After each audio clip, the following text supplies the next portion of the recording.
Okay, so mga hagala, magandang hapon sa inyo. Today is, di ko alam kung anong pitsa, basta holiday, Lunes, di ba? Linggo kahapon, holiday ngayon. So ano pitsa yan? November 26. Oh my goodness, di ko alam, no? Hindi na ako aware sa ating Orange Brutus Cebu. Sana, no? Oy, shout out mga taga Cebu. Baka pwedeng ano, or baka may mga taga Orange Brutus na nanonood nito ba noon na mga empleyado or manager o ano man, yung mga matataas ang katungkulan sa Orange Brutus Company. Baka naman lagay kayo ng ano, i-consider niyo naman na maglagay ng Orange Brutus sa Davao. Sarap talaga ng ano, nung parang ano yun, chicken steak ba yun? Tsaka yung ano, chicken joy. Ay, lahat na chicken joy data sa mundo, natikman ko na no? Pero, bakit iba pa rin yung ano, iba pa rin yung kanyang kick. Iba ang tama, iba ang sipa ni chicken joy ng Orange Brutus Cebu. Anyway, so ayan ano, parang ano lang yan, segue lang, parang commercial. So from here sa may Ateneo de Davao University, tapos sa 202 Pick Lane of Davao, Rojas Avenue corner si Imricto. Ayan mga hagala, kita niyo yan, di ba? May mga gusali kami dito. Avida Tower, Ayala, no? Ang Ayala, Avida Ayala pala na, nagtatayo sila ng mga gusali kahit hindi nila pag-aari yung lupa, hindi siya Ayala Land Corporation. So yun lang, Ayala Land Corporation, hindi siya Ayala Land Corporation na lupa, pero meron siyang gusali, Avida Tower. 3 tower ba yan o dalawang tower? Well, okay lang, so kahit di na malaman yan, basta merong Avida Tower dyan, may Ayala. Tapos 202 Pick Lane, Ateneo de Davao University, isa to sa pinaka oldest mid-rise ba siya or low-rise? Mid-rise na siya na mahagala, no? Kasi lagpas ano siya, 4th floor. Lagpas 5th floor, 2nd, 3rd, 4th, 5th, 6th, 7th, 8th. So ano na siya, mid-rise building na siya. Tapos syempre sa Marco Polo, high-rise building yan kasi lagpas na siya ng 10 palapag. Oh, tunga tanay ha. Oh, dara nay oh. Akong pamasahe, wala ko'y cash. Lang pilit-pilit pa yung dito. Salamat nay. Si nanay. O gano'n na naman mga gala, di ba? Oh. May mga nanghihingi si nanay at yun, binigyan natin ng 7 pesos. Kasi ang, oy sorry naman, kasi ang pera ko dito, tinan mo, 25 pesos lang. Ito ay pamasahe papuntang Pure Gold Lanang sa may ano, sa may Doña Pilar. So kaya sorry kay nanay, ang maibigay ko sa kanya is 7 pesos lang. Kasi yun na talaga yung sobra. Oh. Tsaka doon pa ako, hindi naman pwede mag-withdraw lang para ibigay kay nanay. Ano? Kumbaga, tsaka nagbablog pa ako. Anyway, okay na yan nanay ha. Ingat ka lang nay, ingat sa paglalakad. Anyway, pamasahe daw ni nanay yun. Pero ayan, mga ganyang estilo na pamasahe, araw-araw yan sila nanghihingi ng pamasahe. Hindi mo naman nakikita ang ano, pumupunta sa lugar nila. Whatever. So, Rojas yan. So, the tallest building and the one and only skyscraper in the Mindanao. So, ano yan? Vivaldi Residences, that's 37th floor. Tapos ang gagawin natin dito, syempre sasakay tayo ng jeep kasi pupunta tayo ng Pure Gold Lanang sa may Doña Pilar. Yun na yung nag-iisang ano, Pure Gold sa Davao. Ngayon ay Lunes, walang tao. Oh, kasi holiday.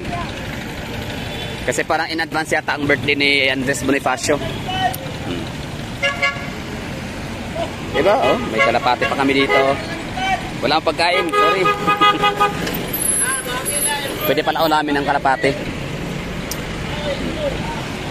Davao City, Philippines. Thumbnail lang, thumbnail. Ano ba? Ano pa ba yung ano ngayon topic natin ulit?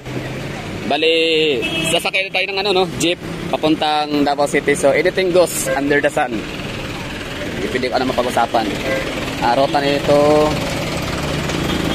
tindangan, pero sasakyan kasi natin ano eh, Sasa.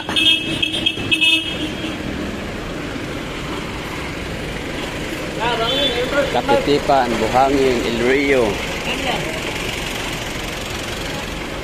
Isa to sa may ano ha, pinaka oldest and the busiest na intersection, crossing or lugar sa Davao City.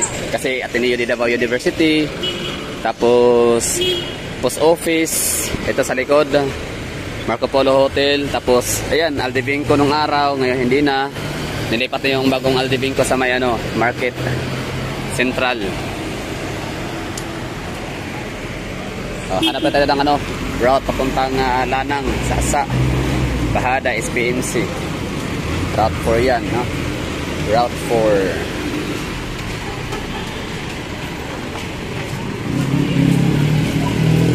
Ano Ano na ito mga hagala, na-miss ko lang ang Davao.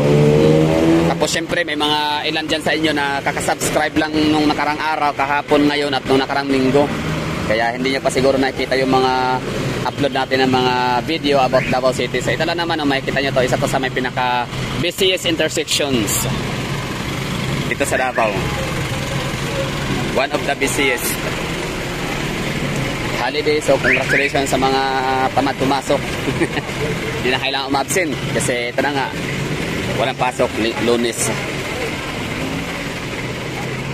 Ayun, sa pero wala namang ano, dapat front seat, no? Kasi front seat ako sasakay. Yan lang, no? Flexing. Ito na lang siguro, since hindi ako nakakasakay ng ano, hindi ako nakasakay ng jeep na sa papuntang Lanang. So ano na lang, for today's video, content natin is flexing, no? Reflex ko lang, Davao City. Pinaka downtown area. Hindi na ganun ka-safe ang ano ha, ang kalsada, ang pedestrian sa Davao kasi yun na nga, marami ng mga naitala ditong mga nasagasaan, nabundol. Kaya kapag pupunta kayo ng Davao, dala-dala nyo ang balitang Davao is one of the safest city. Indeed, no? One of the safest city ang Davao. Pero pagdating sa kalsada, huwag kayo pakumpiyansa kasi kahit pa meron kaming speed limit dito, marami na talaga dito ang mga nag-overspeeding. Lalo kapag walang nanguhuli, gaya nito holiday, may iba na talagang mabilis at patakbo, hindi na gumana yung brake, di ba? Di pahamak, ayun, patay, sagasaan. Marami na mga namatay dito dahil nga sa mga reckless driving incidents. Hi, galing na yung ano, ganda ng tugtugan ni Kuya, REM. Bihira ka lang makita ng ano ha, mga ganyan yung mga street buskers na tumutugtog ng mga ganong tugtugan. Mga rock songs or mga alternative rather, alternative music. Davao City. Baguio City, number 1 ang pinakamaraming buskers. Sa Davao wala pa. Baguio City pa lang so far. Tagum, nabanggit lang ng kanilang City Tourism Office pero hindi ko pa nakita kung meron ba.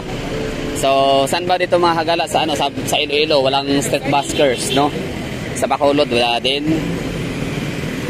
Sa ba maraming buskers?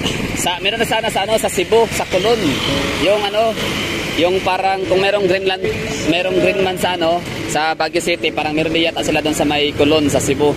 Kaso nga lang, ang ginawa ay parang binigyan ng trabaho ng taga Mandawi City, kinuha. Naging issue pa ngayon kasi parang sampal daw sa taga Cebu City kasi ang nagbigay pa ng ang nag-rescue nung mama ay ang taga Mandawi pa. Alam niyo yon. Pero hindi siya kumbaga di ko alam kung bakit kailangan i-rescue. Pero sabi kasi mahirap kasi trabaho, mainit. Sa Baguio, wala problema kasi malamig. Tama, nga pala, ito pala yung point. Kaya naman pala na napakadaming mga street buskers sa Baguio City kahit patanghaling tapat, walang problema. Paano ba naman kasi napakalamig ng klima nila? Napakaganda ng hangin, no? Presko, tapos malamig, hindi siya mainit. Subukan mo kayang dalhin si dito, yung mga costume, di ba? O yung mga Spider-Man costume, yung mga nagro-robot costume, dalhin mo dito sa Davao, sa Cebu. Di panigurado yan. Ligo, pawis pa sa yung mga yon. Kasi sa napakainit ng klima. Ay, may sako. So, paano ba mga hagala? Yun lang siguro, no? So, sana ay nagustuhan nyo itong flexing na ginagawa ko. Showcasing lang. Ito, na to ha?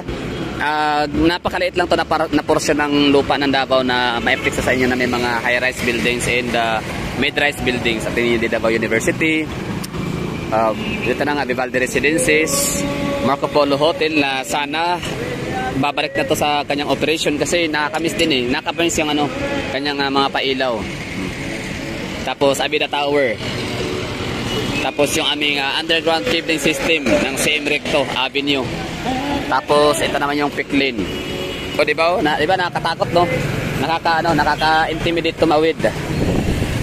Kumbaga pag napagod ka na, natamad ka nang magtayo, nababad trip ka na talaga, tsaka mo na talaga makuha ng lakas ng loob ang iyong sarili para tumawid, di bali ng masagasaan. So ganito na yung sistema sa Davao. Ako myself, as Davawin yun, no, masasabi ko talaga na nakaka-intimidate na talaga tumawid ng kalsada dito sa Davao City na kahit pa nasa pedestrian ka, nang parelax-relax, hindi mo na magagawa yun, no? So yung gaya, yung nakasanayan natin, yung mga nakasanayan natin dati ng mga Davawin yun, no? Kung paano tayo tumawid na para nasa kusina at sala, noon lang yun, ngayon hindi na siya nag-i-exist. So sorry na tayo, no? Ibig sabihin, ganun talaga. So change is constant, ika nga. So isa na yan, no, sa nagbabago dito sa Davao, yung congested traffic. Kumbaga part of progress yan mga gala, kasi maraming mga trabaho, maraming mga opportunity dito, maraming mga corporate businesses.